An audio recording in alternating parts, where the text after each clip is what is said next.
Scotland has been in the news a lot this week. The Scottish Parliament passed the Gender Recognition Reform Act just before Christmas, and the Tories in London decided they didn't like it because the two people in the UK who don't deserve autonomy are Scottish people and trans people. And so if you're trying to figure out what's going on in the UK, why this is a threat to the Union, why Scotland might rejoin Europe, or if you're just trying to figure out and make sense of it, why am I interested? Stick around and let's get at it. Great. We're here with Mark and Derek. Where are you all from? We're from Scotland. I'm from Aberdeen. Aberdeen? Where are you from? Just outside Glasgow. Glasgow. Now, if you pretty much Motherwell. Motherwell is there no from Motherwell. Now, if you had to say one thing to a trans person in Scotland who's afraid right now, what would you say to them and their family and friends? Be who you are. Be who you want to be. Never who everyone else expects you to be. And he, him, she, her. Everyone be the same. Just live your life and love who you are. I was having a wee cuppa the other day out of my Glasgow City of Culture mug, 1990. And I was listening to the latest Paul Nutini album when the news broke that Westminster was going to exercise Section 35 of the Scotland Act, Alistair Jack, the Scottish Secretary, because the English, of course, have a politician in charge of Scotland. Devolution, I guess. And the English Parliament was going to tell Scotland what to do, as has always been the case, I guess. And the legislation in question is the reformation of the Gender Recognition Act, the Gender GRR Bill, GRR Act, the Gender Recognition Reform Act. And what this does is it lowers the age, for example, of consent from 18 to 16. Instead of requiring someone to live 2 years in their identified gender, preferred gender, whatever you want to call it, it only requires 6 months with a period of reflection in that period of time. And ultimately, this is an administrative process. And I recognize it as an administrative process because it's nearly identical to the process I went through almost 5 years ago here in Canada. The Gender Recognition Reform Act will allow trans people to get married. It'll allow them to collect their pensions, and ultimately just make it easier. And this isn't about trans women in sports. This isn't about single-sex spaces in Scotland, although the level of hysteria that has been engendered by people trying to dissuade the passing of the legislation before Christmas. And you can see it. Look at those clips. Look at the response in the gallery in Holyrood when it was outside of Edinburgh there. Or is it in Edinburgh? It's at the bottom of the Royal Mile, isn't it? I can't remember. Look at how they reacted. And like I mentioned, I went through this almost 5 years ago. And you're probably wondering, why is she so interested in the UK? Why does she care so much? Well, you know, it might not sound like it, but I'm Scottish. And just within arm's reach of me recording this, like, you know, on my bookshelf, on my bedside table, this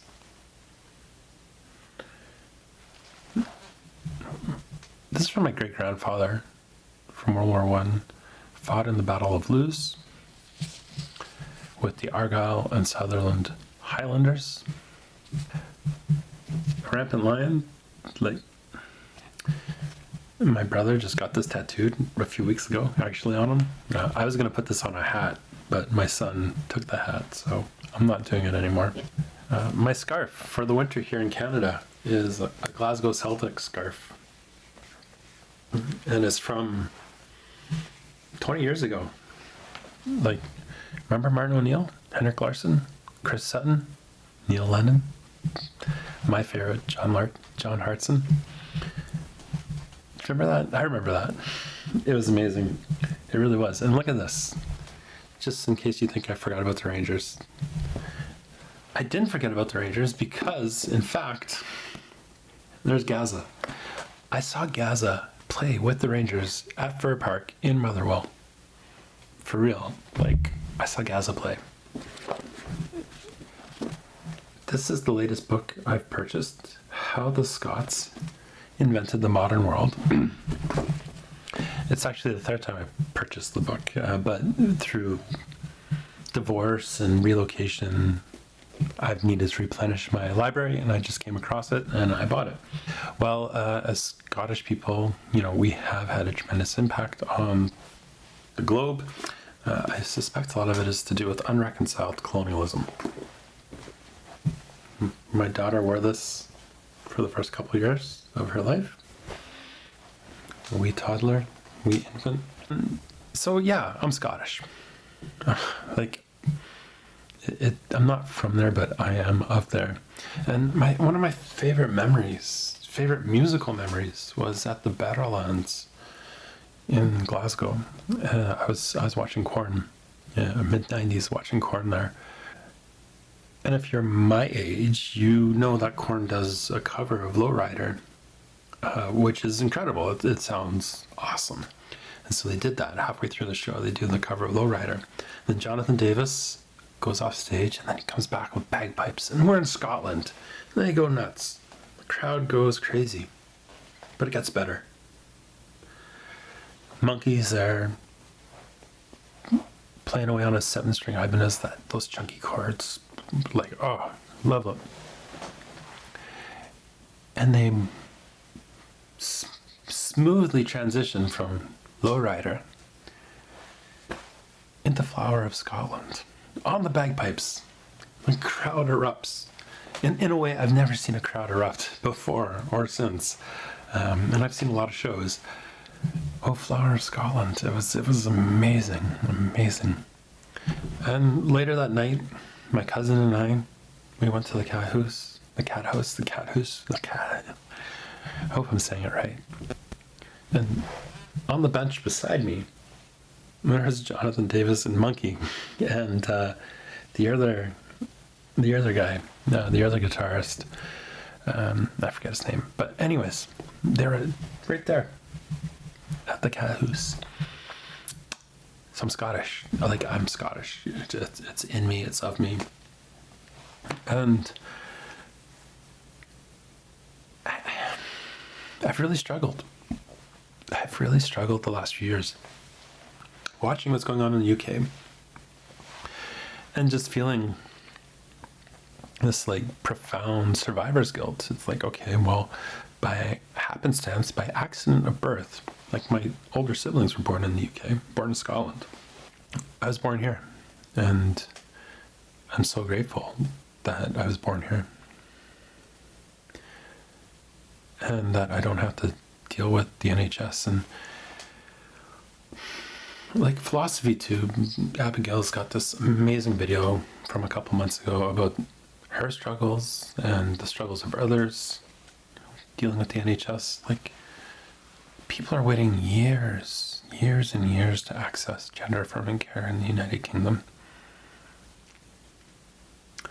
And I've just recently passed 5 years since I kind of came out, cracked my egg, whatever you want to call it. I've had HRT for 5 years as of 3 weeks from now. I've been out at work for 4 years. Divorced for almost 5 years. Had surgery almost a year ago.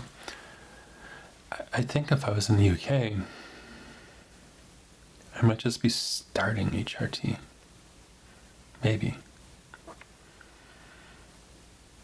So it's been really hard, really hard to just see this constant transphobia, in all the media that I see in Britain, the different editorials, the different opinion pieces. And I've tried to not talk about J.K. Rowling, but it's impossible. there's a billionaire.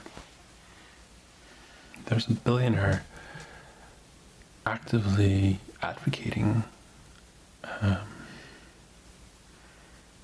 against trans people. And the one thing I think I feel like in reviewing Scottish history, and like I don't need to go look this up. I don't need to read this. And so if I'm wrong, fact check me, double check what I'm saying here. But dating back a couple of thousand years, you've got the Picts and Hadrian's Wall. The Romans couldn't push further north than Hadrian's Wall. It's still there. Later on, you've got you've got the Scottish Wars of Independence in the medieval period. William Wallace, Robert the Bruce. I've stood on the field at Bannockburn.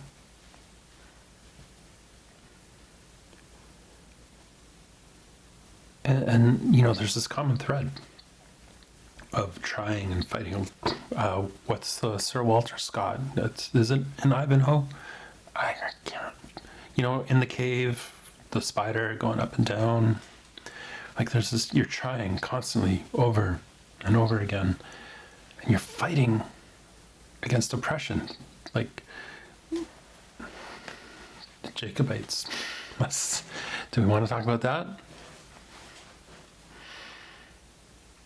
And it's just this constant oppression, English oppression of Scotland, and having to always fight for independence, for freedom. And yeah, I saw the documentary in the mid-90s, the Mel Gibson documentary. It was good. I liked it. I did like it. I think Rob Roy is better. Rob Roy is better. And, incidentally, my children are related to Rob Roy through their Campbells. They're like their fifth grandma, whatever, is Rob Roy's sister. It's amazing. So they're more Scottish than I am. And through it all, for 1,000 years, you've had to deal with people from the South telling Scottish people how to live their lives. And so here we are, 2023, the most widely consulted bill in Scottish history, passed by an overwhelming majority of Scottish legislators, is now being vetoed by a foreign government in London.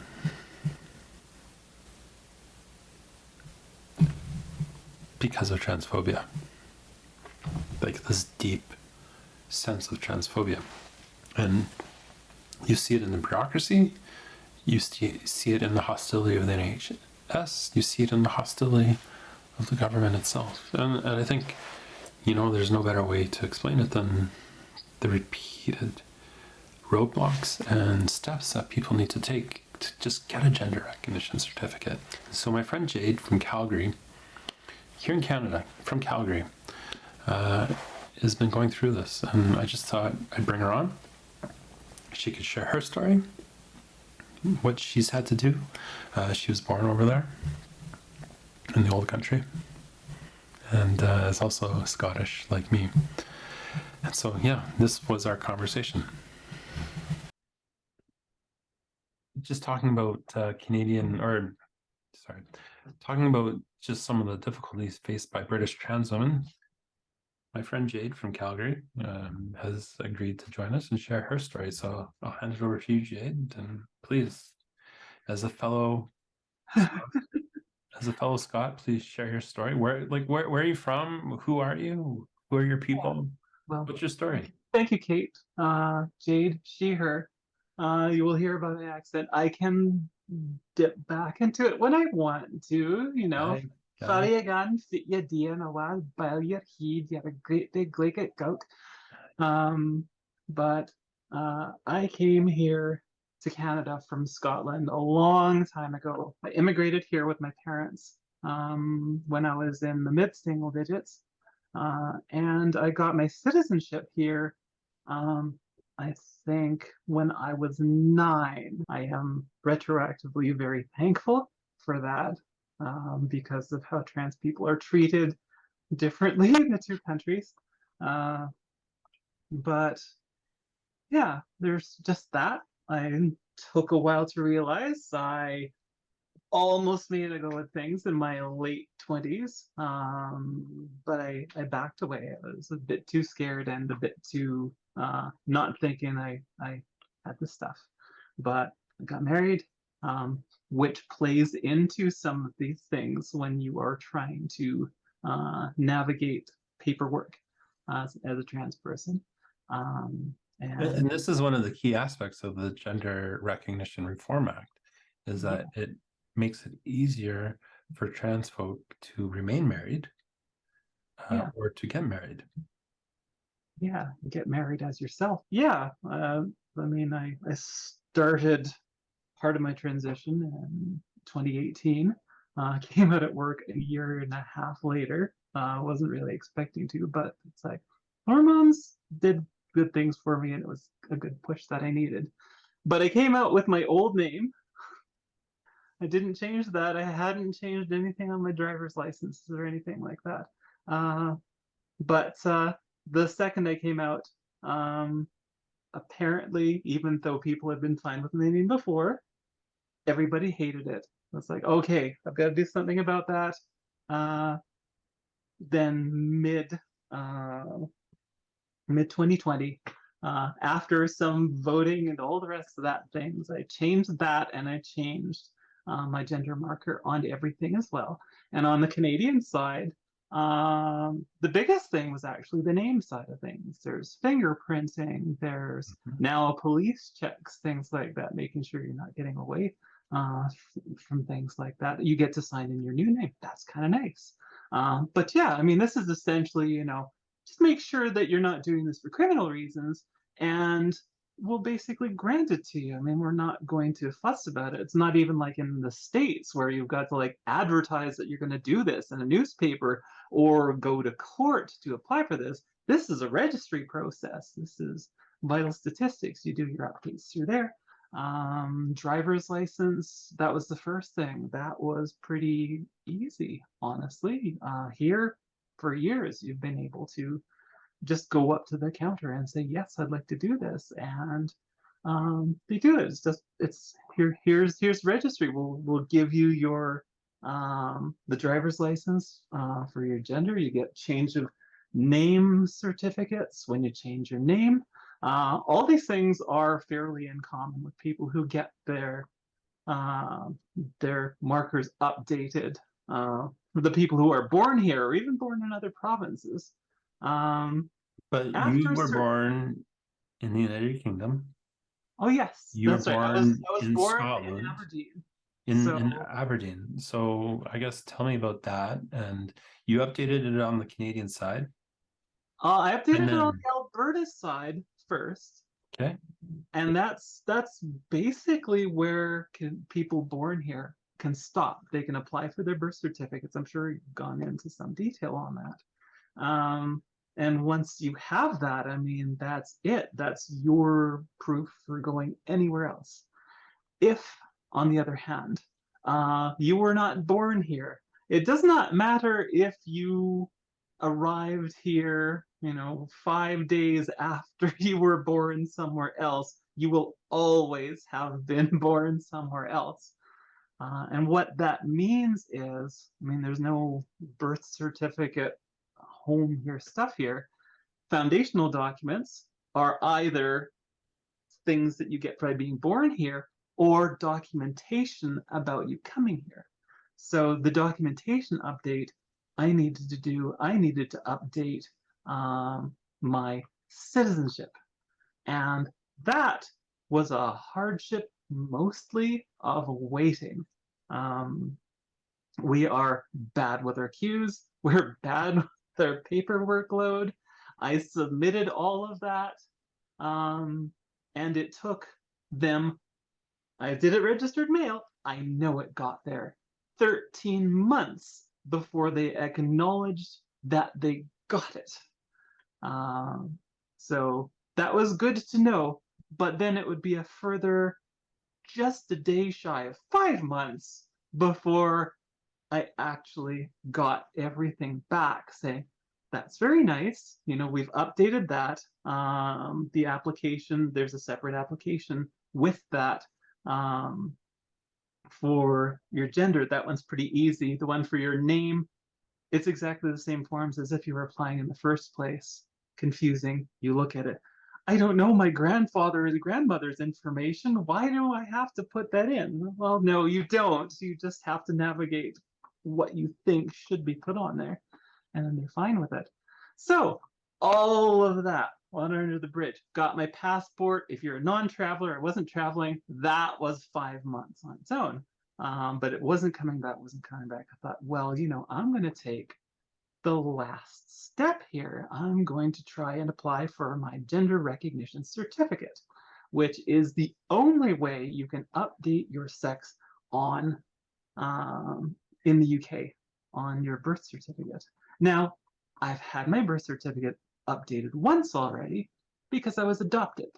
So I had the original, and then my new parents got to name me whatever they wanted, and that became my new birth certificate. I don't know how much of a fuss that was, but just judging on the time scales, I don't think it was quite that much of a fuss. I think it came along with the package when they were adopting me in the first place. Now, with all this information in hand, I happen to have surgery. I do not know how this would go for somebody who didn't. They might just not be able to, because these people have, their power, their small power of a minor deity there. So it's almost like forced transmedicalism. Yes. Or enforced, perhaps, is a better way. Or historical translegalism or something like that. It's like that biological essentialism that is inherent in misogyny translates into, because of middle class English bureaucracy. It's holding us back, and it's causing unknown trauma, really, I think, throughout. Yeah, you're just going there and saying, I do not have any of the power in this equation, despite secret Jewish billionaires apparently somehow on our side somewhere. I'm still waiting on that check from George. Yep, come on, George, come on. So we're in Canada, universal healthcare, et cetera. We both had access to surgery, to gender affirming care, within relative short order. Yeah, to international, and always with the caveats: this does not make you more valid as a trans person. No, I didn't do it for validity. Totally. The reasons we chose are the reasons we choose. But can you imagine being in the UK where potentially it took you years just to see an endocrinologist? I'm at 4.5 high risk DIY. I would very likely, I would either still be waiting or have been finally seen for hormones within the past 6 or 7 months. That's what I keep coming back to. It's and again, not that surgery is the end of the line, but the beginning of the line. Yeah, it seems to be. And I was horrified seeing that one person who went there. They finally got their appointment. They took pictures of the waiting room, and it was empty, absolutely empty. These people get 156 applications a year. They process 20. I don't know what they do the rest of the time. And in Scotland, the anticipation with the Gender Recognition Reform Act was that this would impact about 45 people a year. Yeah, but it's important enough to possibly break up the UK. Well, that could be what happens. It has that potential for sure. Okay, so based on the stuff that I was told, the steps I took when I went for surgery in Montreal, one thing I got there, because they wanted it from her was a surgical affidavit, which comes from the surgeon and says, hey, you know, I looked and the things that I did happened. They also wanted a backup. So I managed to get a gynecologist. It's a funny story in itself. But you know, she looked at that, and it's addressed to like my doctor, but figured like, yeah, this is the same sort of evidence like here. But in between all of that, I mean, I sent my name change, my the birth certificate that I had from the UK, you know, my driver's license, my health card, even put in like screenshots of my name change at work, because the way they phrase things, it makes it sound like, you know, you need to not just do it here, but you need to like live it or tell someone. All in all, I think I had like 8 or 9 pages of stuff together, and I sent McLeod Law was very good, and they did all of this pro bono for us. Thank you for doing that for the community.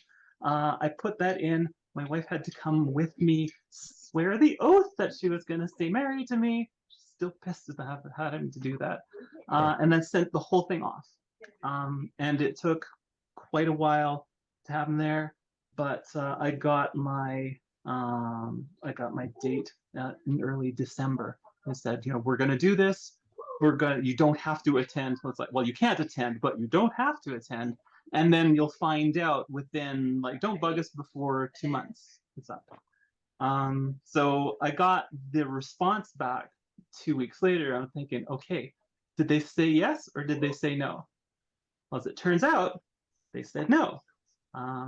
They start going off and just saying, you know, the panel has no doubt that you've undergone gender reassignment surgery, changed your name to Jade, now for all purpose living as a female.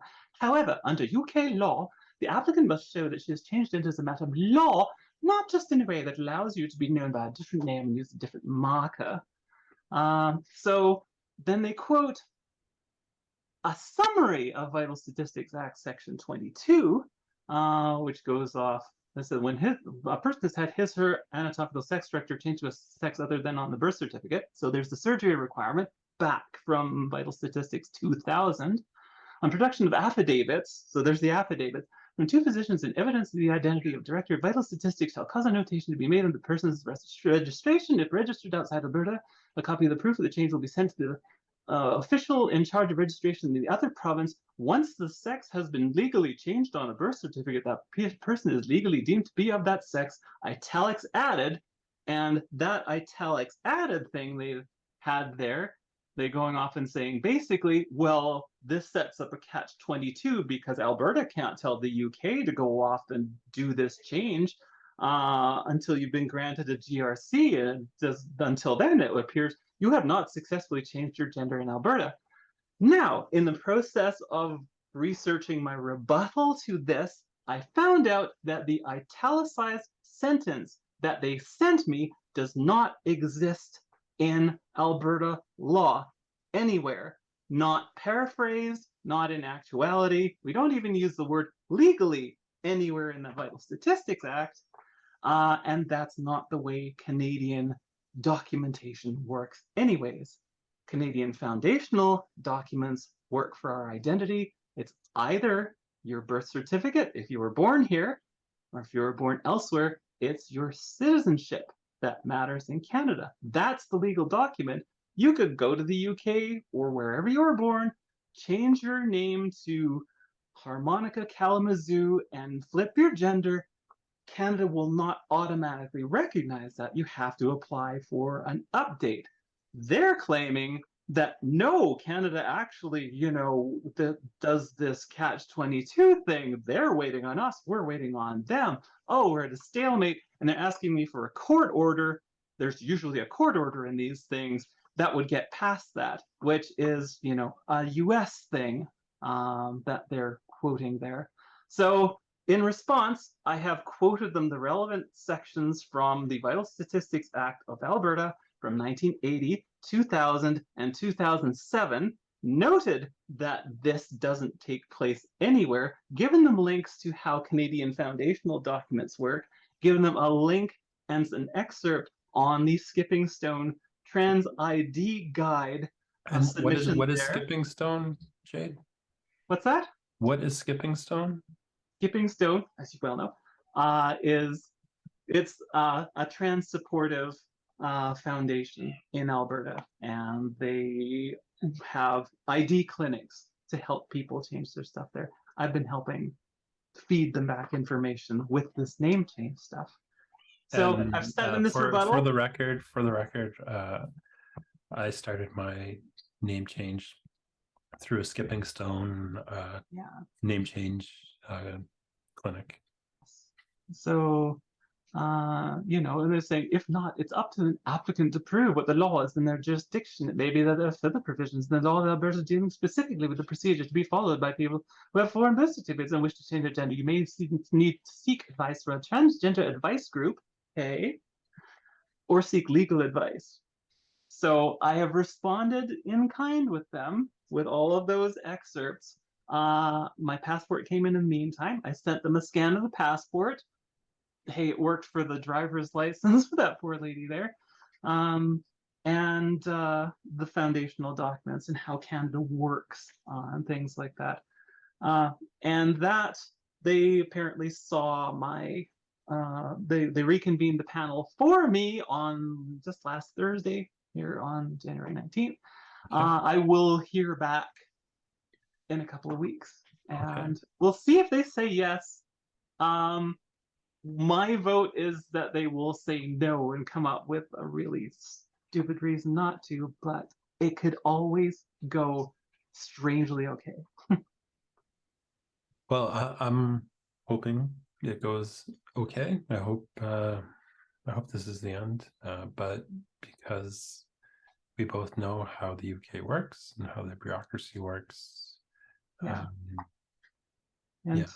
Well, the whole GRR stuff there, that was going to be my backstop should they give me an impossible challenge, because they might just say, actually, no, we need a court order. It's like, well, I can't get granted one. I guess that's the end of the road. So I was really hoping that GRR stuff there in Scotland would be there as a backstop, because I believe that pulls the evidence down to just saying, hey, you just gotta say self-identification. Here you go. Easier than this particular process. No GRP to fight with. Yeah. So, okay. So, thank you. Thank you for sharing your story. Thank you for sharing your journey up until this point. I guess at time of recording, we don't know how this story ends or continues. So please, I guess, feel free to comment. If I find out what it is, come and put the results in the comments. Please do. I mean, you've been pretty free with the comments over the years. Just a little bit. Come on, put them up. Just a wee bit. So thanks so much for sharing your story today and joining us. And you're welcome. And thank you for doing this, pal, because us older gals out here, we need something too. We do. I don't know what else I can add, what much more I can add, just in terms of the frustration that people feel, experience, and you're seeing it. But also the support, the level of support that trans people are experiencing. Like, there are rallies in support of trans people. You can see it online. The Scotland subreddit has been overwhelmingly supportive. And even of people whom you would expect to be supportive. Thank you, Keir Starmer, for your rousing defense of trans people in the United Kingdom. And even if people you expect to be there aren't there, there are a lot more people who are. Whether that be at 10 Downing Street, or in Glasgow, in Edinburgh.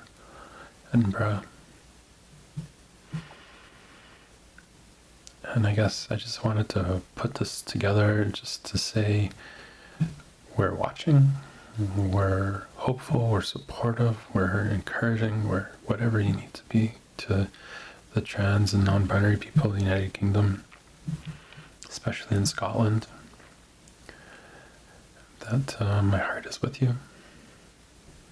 So, you know, there's a list of great Scottish people out there. Going back to the great engineers of the Empire, to actors like Ewan McGregor, James McAvoy,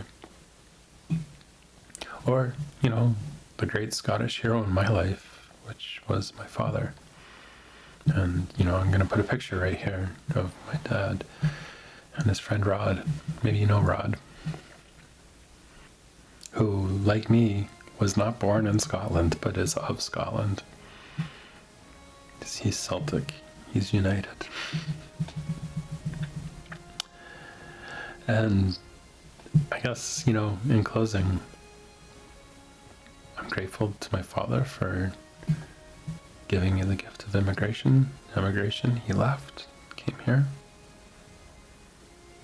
The great gift of growing up in Canada, free from a lot of things that he experienced. And I used to say that this was my most valuable possession. My greatest asset was my British passport. I'm not so sure anymore. It feels more like an albatross now. And I guess through this all, my hope is that this British passport becomes a Scottish passport. If you made it this far, leave a comment below. Please, please leave a comment below. What's your favorite thing about Scotland? Is it Iron Brew? Is it haggis? I don't like haggis, but maybe it's yours. It's Burns night in a few days. Or your favorite Scottish musician. I really like Frightened Rabbit. And thanks for watching. Please hit that notification bell. Subscribe if you haven't had a chance to subscribe, and like and share the video. And as always, here's to life.